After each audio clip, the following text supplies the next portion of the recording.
This is my rule. If you can use less microphones and get what you need, that's what you do, because the sound will be better. I guarantee it. Problem is most engineers feel like, well, I've got a major studio, I'm in Capitol Records, and they've got all these great mics, and I've got a performance from this band that's good, you know, maybe a one-of-a-kind performance, and I better capture it properly, because if I don't, it's my job on the line. So he pulls out all the mics thinking, oh, later I'll decide what sounds better, right? Or if I don't need it, at least I have it. No harm in having it. If you don't need it, you can mute it and not use it. And that's a great thought until you get to the mix, and then even if you think you're going to mute something, you end up using it anyway, just because you think it's going to make it sound better. And you end up really sort of inadvertently harming the sound of what you're trying to capture.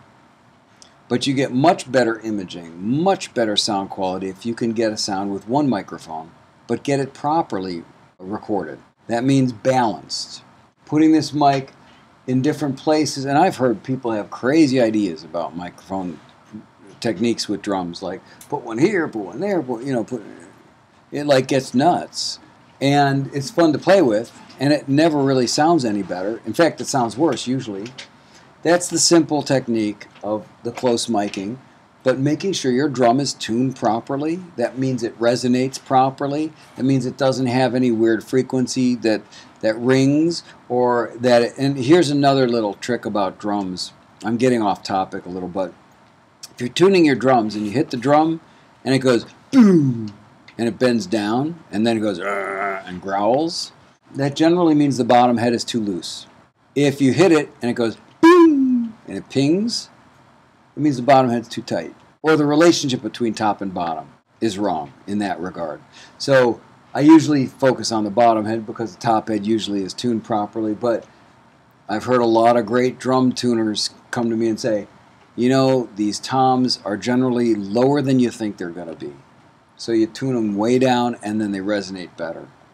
Drum tuning is really an art form in some ways, and good drummers know how to tune their drums. They're much more difficult to tune than, say, a guitar. But an acoustic guitar has the same issue, the exact same issue as a drum kit, is if you've got your acoustic guitar, pardon my drawings, but you've got your acoustic guitar, and you got your pegs for your, and you got the hole here and so on, and you got the strings here. Some people will mic, oh, I'll put a mic here, and I'll put a mic over there. Take your ear, listen. Start here, go down, as they're playing the part that they're going to play, and you'll notice at this point it's very boomy. At this point it's still boomy.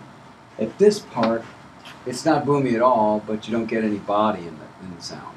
So generally speaking, right where the body meets the neck, aiming at the E string in that region with a cardioid microphone, you pick up a little bit of this side and a little bit of that side, and you put it about 6-8 inches away from the guitar with a condenser microphone, and you're going to have great luck.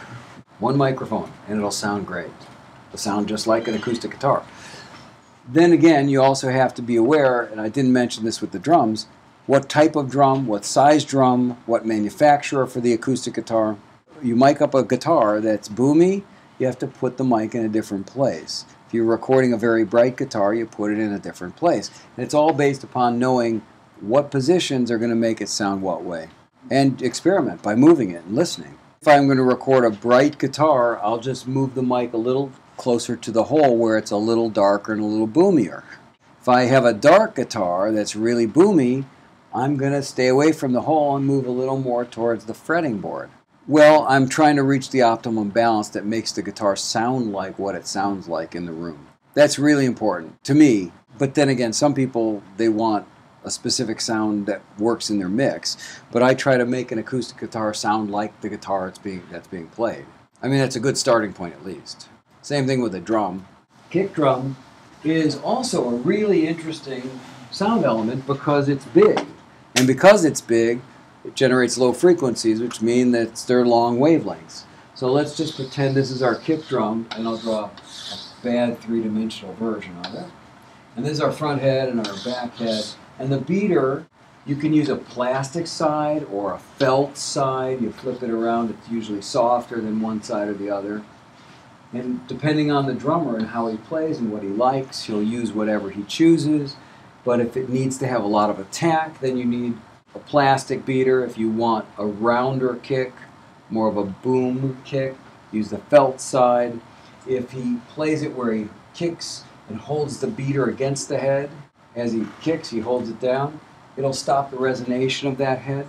If he takes and just hits it and pulls away, then this thing bounces off of the head. It makes it boomier, more like an 808 drum machine sound versus a thump kind of a kick sound. It'll be more like a boom sound.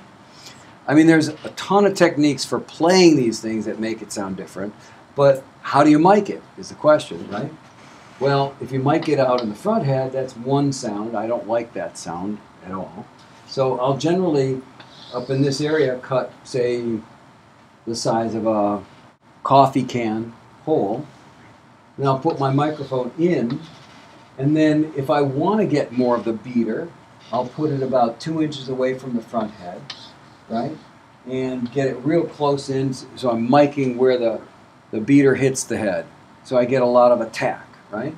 But the resonation of the big shell is where you get the bottom frequencies, so I'll sometimes twist it to where the head meets the shell.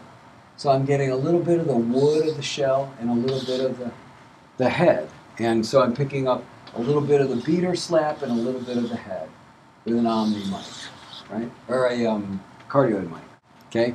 So you can twist it as much or as little as you want.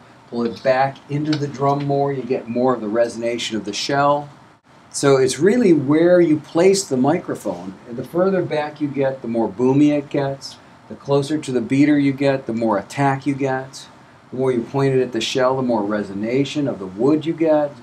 And it's about where you place it based upon what kind of sound you're looking for. If I'm looking for a very R&B kind of sound, I'll pull it back and maybe go mid-drum or back a little further than that. So I still get a little bit of the beater, but I get mostly the resonation and the thickness of the drum. If I'm working with a metal band and I need a lot of attack on the kick drum, I'll put it right at the beater and get the real attack out of the drum.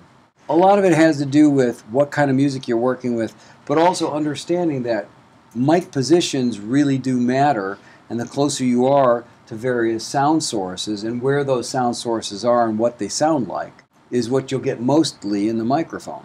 Stands to reason, right? So pretend the microphone is your ear. Not that you can put your ear inside the drum, but you can imagine what it's like. You're listening to a piano. Get close and listen on both sides. But I can get a really excellent piano sound that's really full-bodied and has dimension, as long as it's a solo piano. But if it's a piano that's going to fit into a rock music track, maybe mono is best because it doesn't have a lot of space.